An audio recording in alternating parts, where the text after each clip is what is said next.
एक दिन एक गांव में महात्मा बुद्ध गए। लोगों ने इनका खूब स्वागत सत्कार किया। महात्मा बुद्ध ने देखा वहां के लोगों में कुछ डर सा समाया हुआ है। महात्मा बुद्ध ने लोगों से इसका कारण जानना चाहा। लोगों ने बताया इस डर और आतंक का कारण डाकू अंगुलीमाल है। वह निरपराध राहगीरों की हत्या कर देता है। महात्मा बुद्ध ने मन में निश्चय किया कि उस डाकू से अवश्य मिलना चाहिए। जंगल में जाने को तैयार हो गए। गांव वालों ने उन्हें रोका क्योंकि वे जानते थे कि अंगुलीमाल के सामने से बच पाना मुश्किल ही नहीं असंभव भी है। लेकिन बुद्ध अत्यंत शांत भाव से जंगल में चले जा रहे थे। तभी पीछे से एक कर्कश आवाज कानों में पड़ी, ठहर जा, कहाँ जा रहा है। बुद्ध ऐसे चलते रहे मानो कुछ सुना ही नहीं। पीछे से और जोर से आवाज आई, मैं कहता हूं ठहर जा। बुद्ध रुक गए और पीछे पलट कर देखा तो सामने एक खूंखार, लंबा चौड़ा शरीर, लाल आंखें, हाथ में तलवार लिए एक व्यक्ति बुद्ध को घूर रहा था। उसके गले में उंगलियों की माला लटक रही थी। वह बहुत ही डरावना लग रहा था। बुद्ध ने शांत व मधुर स्वर में कहा, मैं तो ठहर गया, भला तू कब ठहरेगा। अंगुलीमाल ने बुद्ध के चेहरे की ओर देखा। उनके चेहरे पर बिल्कुल भय नहीं था, जबकि जिन लोगों को वह रोकता था वह भय से थर थर कांपने लगते थे। अंगुलीमाल बोला, हे सन्यासी, क्या तुम्हें डर नहीं लग रहा है? देखो, मैंने कितने लोगों को मारकर उनकी उंगलियों की माला पहन रखी है। बुद्ध बोले, तुझसे क्या डरना? डरना है तो उससे डरो जो सचमुच ताकतवर है। अंगुलीमाल जोर से हंसा, हे साधु, तुम समझते हो कि मैं ताकतवर नहीं हूं?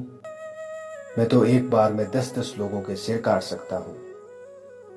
बुद्ध बोले, यदि तुम सचमुच ताकतवर हो तो जाओ उस पेड़ से 10 पत्ते तोड़ लाओ। अंगुलीमाल ने तुरंत 10 पत्ते तोड़े और बोला, इसमें क्या है, कहो तो मैं पेड़ ही उखाड़ लाऊं। महात्मा बुद्ध ने कहा, नहीं, पेड़ उखाड़ने की जरूरत नहीं है। यदि तुम वास्तव में ताकतवर हो तो जाओ इन पत्तियों को पेड़ में जोड़ दो। अंगुलीमाल क्रोधित हो गया और बोला, भला कहीं टूटे हुए पत्ते भी जुड़ सकते हैं? महात्मा बुद्ध ने कहा, तुम जिस चीज को जोड़ नहीं सकते उसे तोड़ने का अधिकार तुम्हें किसने दिया? एक आदमी का सिर जोड़ नहीं सकते तो काटने में क्या बहादुरी है? अंगुलीमाल अवाक रह गया। वह महात्मा बुद्ध की बातों को सुनता रहा। एक अनजानी शक्ति ने उसके हृदय को बदल दिया। उसे लगा कि सचमुच उससे भी ताकतवर कोई है। उसे आत्मग्लानि होने लगी। वह महात्मा बुद्ध के चरणों में गिर पड़ा और बोला, हे महात्मन, मुझे क्षमा कर दीजिए। मैं भटक गया था, आप मुझे शरण में ले लीजिए। भगवान बुद्ध ने उसे अपनी शरण में ले लिया और अपना शिष्य बना लिया। परमात्मा ने मनुष्यों में कोई ना कोई विशेष गुण दिया है। किसी को रूप दिया है, किसी को ताकत दी है, किसी को धन दिया है।